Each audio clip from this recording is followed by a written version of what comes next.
Salut tout le monde, c'est Jonas. Première vidéo pour ma chaîne sur Quake 3 Arena Dreamcast. Je suis très content de vous retrouver. Certains me suivent déjà alors que je commentais pas les vidéos. Là ça y est, c'est fait, j'ai investi entre guillemets et vous pouvez entendre ma magnifique voix. Je tenais vraiment comme ma toute première vidéo à vous présenter Quake 3 Arena sur Dreamcast parce que c'est pour moi un jeu déjà outre un jeu mythique, c'est aussi le premier jeu, toutes consoles confondues, à pouvoir être jouable en réseau. Alors quand je dis le premier jeu, je parle bien entendu du premier jeu réellement intéressant. Techniquement le premier jeu jouable sur Dreamcast en réseau, c'était Chuchu Rocket comme certains ont connu. Là, Quake 3 Arena, il faut remettre les choses dans leur époque, c'était une révolution de pouvoir jouer avec un modem 1.56K, de pouvoir jouer à Quake 3, de pouvoir défier des gens dans le monde entier, c'est bien avant la licence Call of Duty. Maintenant, on a l'habitude avec la 360 et la PlayStation 3 de pouvoir jouer en réseau comme bon nous semble. Une carte réseau, une carte Wi-Fi, et puis c'est réglé, on se branche à la box et on joue. Là, il fallait remettre les choses, c'était vraiment révolutionnaire, on pouvait jouer en réseau avec des gens qu'on ne connaissait pas. C'était quelque chose qui était à l'époque uniquement réservé au monde du PC. Et bien, Sega avait décidé de le faire partager avant tout le monde. Alors évidemment, c'est la fin qu'on a connue, avec malheureusement la Dreamcast qui est une console qui n'a pas vécu longtemps. Mais voilà, la première idée, le jour où j'ai eu l'idée de faire ma chaîne YouTube, je voulais vraiment, je me suis dit si je dois montrer un jeu, ça sera sur Dreamcast. Ma chaîne, ça sera sur Dreamcast. Alors, vous avez bien pu voir que je fais aussi d'autres consoles, mais vraiment le tout premier commentaire pour marquer le coup, pour dire voilà, ça y est, je suis lancé, la chaîne YouTube va démarrer correctement. C'était, je voulais le faire sur Dreamcast, et donc voilà, c'est réglé. Alors pour la petite histoire quand même, Quake 3 Arena se joue au clavier à la souris sur console. Alors à l'époque il n'y avait pas d'USB, hein, on est d'accord. Donc il a fallu que je me trouve un clavier et une souris. Ce qui est loin d'être évident en fait. Quand on voit que la console a duré, je crois que la durée de vie de la Dreamcast c'était 2 ans, peut-être 3, grâce aux imports, etc. Mais c'est vrai que ça a été assez court. Et donc trouver un clavier et une souris c'était loin d'être évident.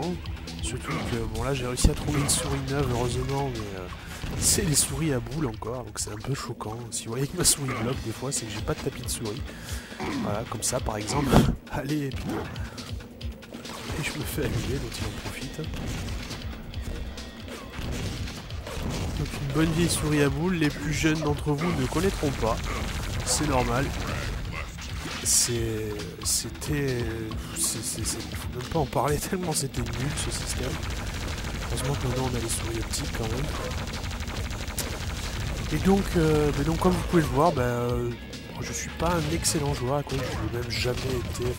À l'époque ça se jouait beaucoup sur ordi, ou alors quand on jouait sur Dreamcast ça faisait des factures au téléphone assez impressionnant. On n'avait pas limité encore à cette époque-là, donc je redécouvre en même temps que vous en fait. C'est vraiment le but du jeu, de la chaîne, c'est de me dire voilà, je joue en même temps que je filme. Si je bégaye un peu parfois, faut m'excuser hein, parce que je suis totalement en live. Donc il fallait... j'ai pas fait celle-là. Il faut réfléchir et à la fois se concentrer, hein, c'est comme marcher et manger du chewing-gum. Enfin c'est... voilà, en tout cas je suis très content. Je suis vraiment très content de vous présenter ça. Je vais jouer encore un petit moment, je pense. Je vais préparer d'autres vidéos, parce qu'on va parler un peu de l'avenir de la chaîne. J'ai plein de petites vidéos, j'ai notamment une émission que je suis en train d'essayer de faire. C'est en train d'essayer d'organiser. Qu'est-ce que tu m'as fait là ? J'ai pas compris. Donc on va passer par rapport à l'avenir de la chaîne. Donc, je vais vous présenter. J'ai pris ma dose là. Donc l'avenir de la chaîne ça va être quoi? C'est que j'ai une émission en préparation sur notamment les intros de jeux vidéo, parce que je trouvais ça intéressant. Donc, putain, tu vas me... Voilà. Voilà, comme vous pouvez voir, faut passer le trajectoire. Ah, la souris à la con. Allez. Ah, putain, je suis bloqué. Pardon. Donc je disais oui, l'avenir de la chaîne, donc je suis en train de préparer une petite émission sur les intros de jeux, parce qu'il y a des intros qui me font marrer, je trouvais ça rigolo. Donc on va faire ça, maintenant je vais essayer de faire le plus de vidéos commentaires possible, donc tout simplement parce que ça m'amuse, c'est vrai qu'il y en a qui cherchent à faire ça pour faire des abonnés, moi je dis abonnez-vous si vous en avez envie, ne vous abonnez pas si vous n'avez pas envie, c'est pas important, l'important c'est que vous passiez un bon moment, moi, il faut que je m'amuse aussi, parce que le principe de faire des vidéos, c'est quand même de s'amuser. Si on fait ça pour les clics, pour les gens, pour la réputation, je trouve ça dommage. Après, chacun de faire ce qu'il veut. Moi, en tout cas, je fais ça par plaisir. Je vais essayer d'acheter le plus de jeux possible et de vous montrer le plus de jeux possible. C'est vrai qu'on me dit en général pourquoi t'as autant de jeux, on va avoir une trentaine, une quarantaine de jeux sur une Xbox 360 maintenant par exemple. Tout simplement parce que j'aime bien garder les jeux, y jouer quelques années plus tard, etc.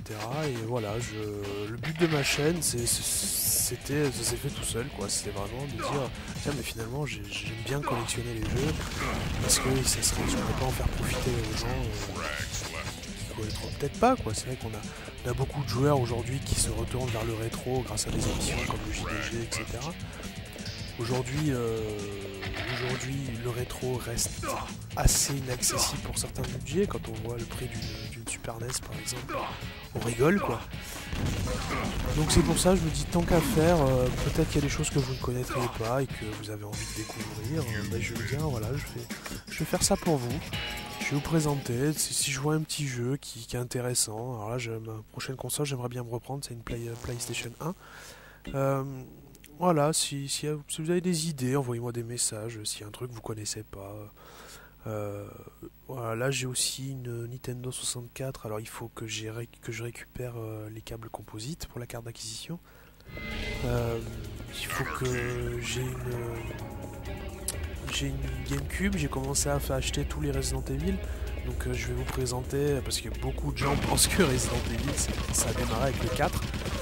Alors que pour les gens comme moi qui sont pas vieux mais qui commencent à avoir le pied entre les deux générations, Resident Evil ça nous fait un peu rire maintenant, quoi, parce que Resident Evil c'était pas ça du tout, c'était un jeu de shoot, quoi, c'était un jeu qui faisait flipper à la base, et aujourd'hui c'est devenu, quand je vois l'opération Raccoon City, j'ai juste envie de pleurer, quoi.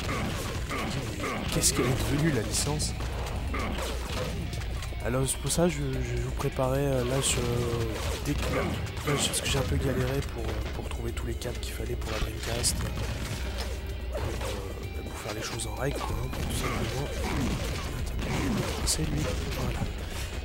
Donc une fois que je me suis occupé de la Dreamcast, là c'est ok, tout fonctionne. Donc maintenant le plus important, ça va être de faire les autres consoles. Donc là, comme je vous ai dit, j'ai la 64 en réserve, j'ai la GameCube. J'avais envisagé de prendre une Saturn aussi pour... Oh, je me suis fait éclater la tronche. Donc je disais... Excusez-moi. J'ai envisagé de prendre la Saturn parce qu'il y avait des petits jeux intéressants sur Saturn, notamment la série D, qui était le précurseur des Survival Horror, qui est un jeu qui ne se sauvegardait pas d'ailleurs. Enfin, c'était très rigolo, enfin, je sais pas si je vais arriver à le mettre la main dessus. Enfin, en tout cas voilà, ça va pas être une chaîne rétro, donc complètement rétro du moins, parce que il y a aussi de très bons jeux sur les consoles actuelles. Je suis un fan de Call of. Voilà, j'ai pas 12 ans et je suis fan de Call of, j'ose le dire. Il y a plein de petits jeux, les Forza sont pas trop mal, même si je suis pas un fan absolu de bagnole. Faut reconnaître la qualité des jeux de bagnole sur Xbox. J'ai quoi? J'ai les Tony Hawk, j'ai déjà fait une petite vidéo de présentation pour ceux qui ont regardé sur ma chaîne. Alors pour le fonctionnement de la chaîne, tout simplement, allez dans les playlists. Voilà, parce que j'organise tout en playlist en fait. Donc ne vous embêtez pas à attendre les flux, etc. Si vous aimez pas, si vous avez rien à foutre de la Dreamcast par exemple, ne regardez pas directement le flux, regardez directement les playlists. pouvez sauter sur Je fais une playlist par console en fait, donc comme ça vous permettra de vraiment, s'il y a une console que vous ciblez, que vous aimez, que vous voulez voir les tests que je vais faire dessus, les tests ou les présentations, parce que les tests ont déjà été faits à l'époque, donc je vais pas non plus réinventer les roues. Mais voilà, le principe c'est de vous montrer, voilà.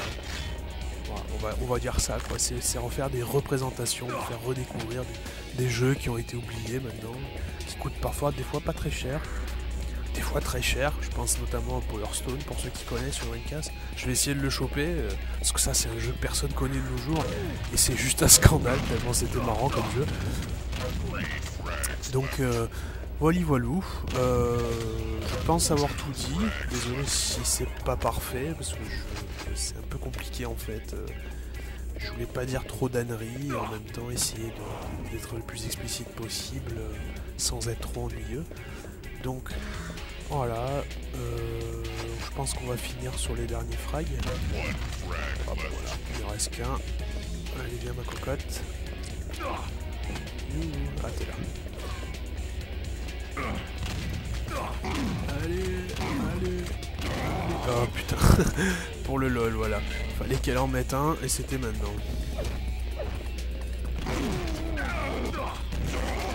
Ah non, bah voilà, faut qu'elle en mette deux. Ah bah non, c'était moi, c'est ok. Bon bah voilà, je pense que je vais arrêter l'enregistrement là. Je vais publier la vidéo. Et puis je vais continuer mon petit bonhomme de chemin en espérant que vous soyez de plus en plus nombreux à me suivre pour qu'on puisse partager ça. Voilà, je vous dis à plus tard et surtout bon jeu. Allez, à plus, ciao ciao.